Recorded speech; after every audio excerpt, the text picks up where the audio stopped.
Oh, righty. Good morning, good afternoon, and good evening, everybody. This is Jerry Diamond with How to Get Out of Babylon. I'm continuing to read. Okay, all right, put the headset on. We interrupt this program by A.T. Hagan. And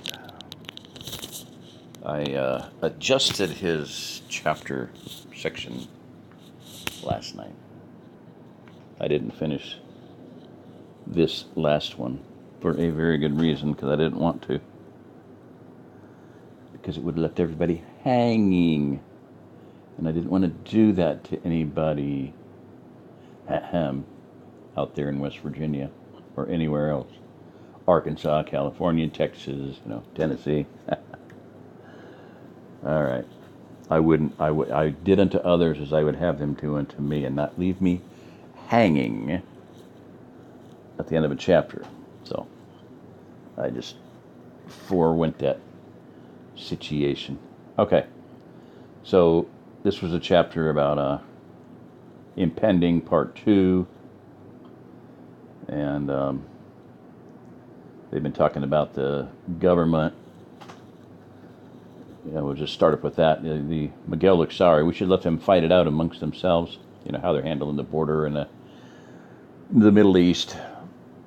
Does it matter to us who is in charge there? They have to sell their oil regardless, and there's too many other competing nations for them to raise their prices too much. It would seem the president does not agree. I find it hard to believe that he's not taking the Mexican border situation more seriously. John ate his last bite of rice. He threatened to send troops across the border, but since has done seemingly nothing. Can't say I blame the border state governors for forcing the issue about their guard troops. He was about to say something else when the CB base station behind the cash register counter suddenly split the air. Base to John Horn, base to John Horn. Oh God, John, come in, come in. Ann's voice sounded nearly hysterical. John's chair fell over as he leaped from the table and leaned over the counter to snatch the microphone from the counter. John to base, I'm here, what's wrong? Over. He spoke as evenly as he could, alarmed by the hysteria in his wife's voice. Oh, thank God she came back. John, you have to come back right now. Brittany just came home alone. She says that Melinda has been kidnapped. All right. Realization, part 1. A cold hand gripped John's heart as the import of his wife's words over the radio came to him. He took a deep breath to steady his voice, then spoke into the microphone again. Anne, calm down. What exactly has happened with Melinda and Brittany? Take it from the beginning and give me the details. Over. For a moment there was dead air, then his wife came back. I'm okay. This is what happened. Melinda and Brittany had gone over to play with Judy Starling, Rick's niece, this morning. I told them to be back by lunch since that front is moving in.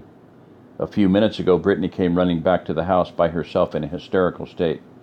She said 3 men had stopped them at the intersection of the county road and the lane leading up to Rick's. She said at first they asked for directions on how to get to the church until they got within 10 feet or so, when they jumped and grabbed the girls. They took the shotgun and Melinda's pistol, then asked if she was Melinda Horn. When she said she was the older of the 3, the older of the 3 men then looked at Brittany and asked, are you that orphan girl John Horn took in? Britt said she was, and said the man smiled at that. He told her to run home and tell you that he had your daughter and that you'd be hearing from him directly. John, what are we going to do? The man paused to consider for a moment, then spoke into the microphone again. Anne, put Brittany on the radio. I want to talk to her. While I'm doing that, you call the sheriff's office right now and apprise them of what has happened. Then start calling Ed, Rick, Jimmy, and Mike. Tell them I'll meet them at the house in a few minutes. Do you copy that? Over. With the plan of action coming together, Anne's voice became steadier. I copy. Here's Brittany. We're phoning now. Over.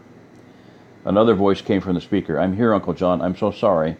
They took us by surprise. I'm so sorry. John spoke firmly into the mic. Britt, steady yourself and calm down. I need you to tell me exactly what you saw and what you heard. What did these men look like? When you left them, did they get into a vehicle of some kind? Did you see them go down the road in a particular direction? Over. Over the air, he could hear the frightened girl take a deep breath. Then she spoke.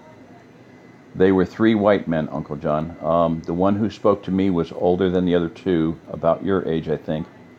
He was wearing an army cap, but you could tell his hair was cut really short, kind of like the way that you see Marines wear it. Brown, but with some gray on the sides. He had a lot of tattoos on his arms that I didn't recognize, except for one that looked like one of those German symbols. I can't remember what they're called, but you see them on the flags on Hogan's Heroes. He wasn't wearing a coat, but just a short-sleeved blue work shirt like you wear sometimes. He had on blue jeans, pretty faded. He wore brown boots. I couldn't take my eyes off him when he spoke, so I remember him. I didn't look at the others too well, but they were both younger. One maybe about Jake's age. The other one was older, but not a lot older. One had a camouflage army jacket on. The other one had a brown coat of some sort. I don't think I remember anything else about them. Oh, the youngest one was wearing a black cowboy hat. He nodded his head, trying to commit the details of her description to memory. That's very good, Brittany, very good. Just stay calm and work with me here. Now, did you see what direction they went in? Did they get into a vehicle of some sort? Over. The girl replied, No, Uncle John, I didn't see a car or truck or anything. They just turned and walked into the woods away from the direction of your house. I couldn't see them very good after they went more than a few feet. You know how thick the pine trees are there at that corner. I ran straight home as soon as they were out of sight. He closed his eyes and tried to visualize a map of the area in his mind. You say they walked into the planted pines there at the corner. Were they heading in the direction of Rick's place, or were they going away from both roads? They weren't heading towards Rick's, and they didn't seem to be walking alongside the big road. They looked like they were heading straight out through the woods to me. Do you think maybe they've got a camp or something in there? A faint hope began to blossom in him, and rage began to burn within his heart. Brittany, I want you to listen carefully to me and do exactly as I tell you. As soon as you put down the microphone, go out on the porch and call the dogs into the dooryard and shut the gate so they'll stay in. Tell Ann to get a lead out and put Jake on it. Tell her to get the jeans that Mel was wearing yesterday and put them in a plastic bag, but not to handle them with her bare hands. Then I want you, Ann, and Lisa to lock the doors and windows in the house, and all of you are to be armed. Do you have all of that? Over. Yes, sir, she replied. Call in the dogs and keep them in the yard. Put Jake on a leash. Put the jeans that Mel wore yesterday in a plastic bag, but not to touch them with our hands. Lock up the doors and windows and get out the guns. Is that it? Yes, Britt, he said. Now tell Ann I'm leaving right now for the house. Over. I copy, Uncle John. I'll tell her.